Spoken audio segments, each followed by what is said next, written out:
ప్రజలు పోలీసులు కలిసి చేస్తున్న నేరాలు స్పష్టంగా కనిపిస్తున్నాయని లింగమయ్య ఘటనే అందుకు ఉదాహరణ అని వైఎస్ఆర్సీపీ అధినేత మాజీ ముఖ్యమంత్రి వైఎస్ జగన్మోహన్ రెడ్డి ధ్వజమెత్తారు. టీడీపీ ఫ్యాక్షన్ రాజకీయానికి బలైన కురుబ లింగమయ్య కుటుంబాన్ని పరామర్శించిన అనంతరం మాట్లాడుతూ వైఎస్ఆర్సీపీ నేతలపై కుట్రపూరితంగా జరుగుతున్న దాడులు, వేధింపులు, అక్రమ కేసుల గురించి వివరంగా మాట్లాడారు. ఇవన్నీ ప్రభుత్వం, పోలీసులు కలిసి చేస్తున్న నేరాలే అని అన్నారాయన. సూపర్ 6 హామీలపై ప్రజలు ప్రశ్నిస్తుంటే జవాబు చెప్పలేని కూటమి సర్కార్ నిత్యం డైవర్షన్ రాజకీయాలకు పాల్పడుతోందని అన్నారు. చంద్రబాబు దౌర్జన్య కాండకు ప్రజలే బుద్ధి చెప్తారని అన్నారు. కూటమి పాలన ఎల్లకాలం ఉండదని, తప్పు చేసిన వారిని వదిలిపెట్టమని తీవ్రస్థాయిలో హెచ్చరించారు. టీడీపీ గూండాల చేతిలో ఇటీవల దారుణ హత్యకు గురైన కురుబ లింగమయ్య కుటుంబాన్ని వైఎస్ఆర్సీపీ అధినేత వైఎస్ జగన్మోహన్ రెడ్డి పరామర్శించారు. లింగమయ్య కుటుంబానికి పార్టీ అన్ని విధాలా అండగా ఉంటుందని భరోసా ఇచ్చారు. వైఎస్ జగన్ పర్యటనకు కూటమి ప్రభుత్వం అడుగడుగునా అవాంతరాలు కలగజేసింది. కూటమి పాలకుల ఆదేశాల ప్రకారం పోలీసులు అత్యుత్సాహం చూపారు. టీడీపీ నేతల డైరెక్షన్లో వైఎస్ఆర్సీపీ నేతలను, ప్రజలను పోలీసులు అడ్డుకున్నారు. శ్రీ సత్యసాయి జిల్లా రాప్తాడు నియోజకవర్గంలోని రామగిరి మండలం పాపిరెడ్డిపల్లి గ్రామానికి చెందిన లింగమయ్య బీసీ వర్గానికి చెందినవారు. ఆయన వైఎస్ఆర్సీపీ కార్యకర్త. ఇటీవల జరిగి రామగిరి ఎంపీపీ ఉప ఎన్నికల్లో పాపిరెడ్డిపల్లి గ్రామానికి చెందిన వైఎస్ఆర్సీపీ నేత జయచంద్రారెడ్డి ఇంటిపై టీడీపీ ఎమ్మెల్యే పరిటాల సునీత బంధువులు రాళ్లతో దాడి చేశారు.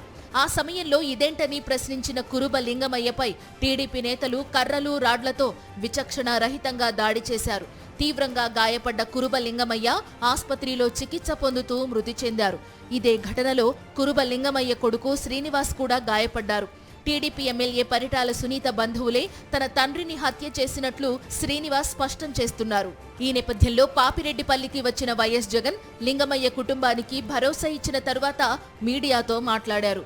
బాబు మెప్పు కోసం కొందరు పోలీసులు పనిచేస్తున్నారని, వారు టోపీలపై ఉన్న సింహాలకు సెల్యూట్ చేయకుండా చంద్రబాబుకు వాచ్మెన్లా పనిచేస్తున్నారని, అలాంటి వారిని వదిలిపెట్టమని అన్నారు. ఎల్లకాలం చంద్రబాబు పాలన కొనసాగదని స్పష్టం చేశారు. తప్పు చేసిన వారిని ఎవరిని వదిలిపెట్టమని అన్నారు. బాబుకు ఊడిగం చేసే వారికి శిక్ష తప్పదని ఘాటుగా హెచ్చరించారు. ఇదే చంద్రబాబు నాయుడు గారికి చెప్తా ఉన్నా, ఇదే పోలీసులకు చెప్తా ఉన్నా, పోలీసులు ఎవరైతే చంద్రబాబు నాయుడు గారిని మెప్పు కోసం, ఎవరైతే పోలీసులు చంద్రబాబు నాయుడు గారి మెప్పు కోసం ఎవరైతే టోపీ మీద ఉన్న సింహాలకు సెల్యూట్ చేయకుండా చంద్రబాబు నాయుడు గారికి వాచ్మెన్ల కింద పనిచేస్తా ఉన్నా ఆ ప్రతి పోలీస్ అధికారికి చెప్తా ఉన్నా, ఎల్లకాలం చంద్రబాబు నాయుడు గారి పరిపాలన సాగదు. చంద్రబాబు నాయుడు గారి పరిపాలన త్వరలోనే వస్తుంది.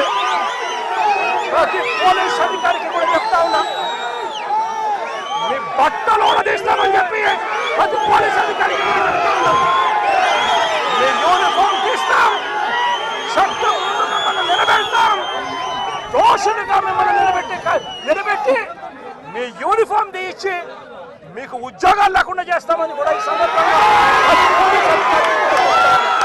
ఎల్లకాలం ఇదే పరిపాలన సాగదు. మీరు చేసిన ప్రతి పనికి కూడా వడ్డీతో సహా లెక్కేసి మిమ్మల్ని దోషులుగా నిలబెట్టి మీతో కక్కిచ్చే కార్యక్రమం ఖచ్చితంగా చేస్తామని చెప్పి కూడా ఈ సందర్భంగా ప్రతి పోలీసు అధికారికి కూడా చెప్తా ఉన్నాం. ఏపీలో పరిస్థితులు పూర్వపు బీహార్ను తలపిస్తున్నాయని వైఎస్ఆర్సీపీ అధ్యక్షుడు, మాజీ సీఎం వైఎస్ జగన్మోహన్ రెడ్డి మండిపడ్డారు. రాష్ట్రంలో ఎలాంటి పరిస్థితులు ఉన్నాయో ప్రతి ఒక్కరూ ఆలోచించుకోవాలన్నారు. రాష్ట్రంలో రెడ్ బుక్ పాలన నడుస్తోందని ఆగ్రహం వ్యక్తం చేశారు. సూపర్ 6 హామీలను అమలు చేయలేని అసమర్థతను కప్పిపుచ్చుకోవడానికి దాడులు చేస్తున్నారని, కూటమి ప్రభుత్వానికి ప్రజలే బుద్ధి చెబుతారని అన్నారు. మీరు సూపర్ 6 ఎందుకు అమలు చేయడం లేదు అని చెప్పి ఈరోజు ప్రజలు గట్టిగా నిలదీస్తా ఉన్నారు. సూపర్ 7 హామీలను ఎందుకు అమలు చేయడం లేదు అని ప్రజలు మిమ్మల్ని గట్టిగా ప్రశ్నిస్తూ ఉన్నారు.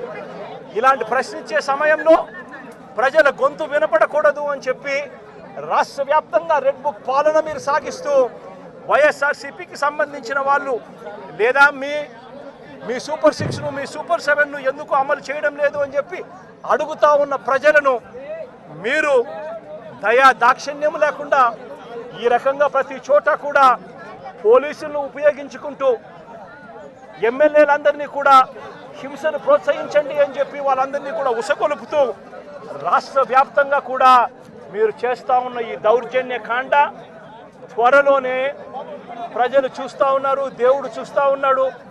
ఖచ్చితంగా మీకు బుద్ధి చెప్పే పరిస్థితి త్వరలోనే వస్తుందని చెప్పి ఈ సందర్భంగా చంద్రబాబు నాయుడు గారికి గట్టిగా మందలిస్తూ చెప్తా ఉన్నాం. వైఎస్ఆర్సీపీ అధినేత మాజీ సీఎం వైఎస్ జగన్మోహన్ రెడ్డికి భద్రత కల్పించే విషయంలో కూటమి ప్రభుత్వం నిర్లక్ష్యంగా వ్యవహరిస్తోందనడానికి ఇప్పటికే అనేక నిదర్శనాలు కనిపించాయి. తాజాగా పాపిరెడ్డిపల్లి పర్యటనలో భద్రతా లోపం కొట్టొచ్చినట్లు కనిపించింది. జనం ఒక్కసారిగా ఎగబడగా నియంత్రించేందుకు సరైన పోలీసు సిబ్బంది లేకుండా పోయారు. ఎక్కడా తగిన భద్రతా సిబ్బంది కనిపించలేదు. హెలీప్యాడ్ వద్ద సరిపడా బందోబస్తు లేకపోవడంతో ఆ జనం తాకిడితో హెలికాప్టర్ విండ్ షీల్డ్ దెబ్బతింది. దీంతో భద్రతా కారణాల రీత్యా వీఐపీని తీసుకెళ్లలేమంటూ పైలట్లు వివరించారు. ఈ పరిణామంతో వైఎస్ జగన్ తన ప్రయాణంలో మార్పులు చేసుకుని రోడ్డు మార్గం ద్వారా తిరుగు ప్రయాణమయ్యారు. ఈ ఘటనతో కూటమి ప్రభుత్వ పెద్దల ఉద్దేశపూర్వక చర్యలు మరోసారి తేటతెల్లమయ్యాయని వైఎస్ఆర్సీపీ నేతలు విమర్శిస్తున్నారు. హెలికాప్టర్లో జగన్మోహన్ రెడ్డి గారు ఆ ప్రాంతానికి పెడితే హెలికాప్టర్ దగ్గర హెలిప్యాడ్లో అక్కడ ఉన్నటువంటి హెలికాప్టర్ విండ్ షీల్డ్ పగిలిపోయే పరిస్థితులు వచ్చాయంటే పోలీసులు ఏ విధంగా భద్రత కల్పించారన్న అంశాన్ని దయచేసి ప్రజాస్వామ్యవాదులు అందరూ కూడా గమనించాలని చెప్పిన ఈ సందర్భంగా కోరుతా ఉన్నా. జగన్ పర్యటనపై ముందస్తు సమాచారం ఉన్నా సరే కూటమి ప్రభుత్వం కనీస భద్రత కల్పించకపోవడం పట్ల వైఎస్ఆర్సీపీ నేతలు ఆందోళన వ్యక్తం చేస్తున్నారు. గతంలో వైఎస్ జగన్ పర్యటనల సందర్భంగానూ కూటమి ప్రభుత్వం ఇదే తరహాలో వ్యవహరించిన విషయాన్ని గుర్తు చేస్తున్నారు. ఈ విషయమై రాష్ట్ర గవర్నర్ను కలిసి ఫిర్యాదు చేసినా ఇప్పటిదాకా ఎలాంటి చర్యలు తీసుకున్నట్లు కనిపించడం లేదని వైఎస్ఆర్సీపీ నేతలు ఆగ్రహిస్తున్నారు.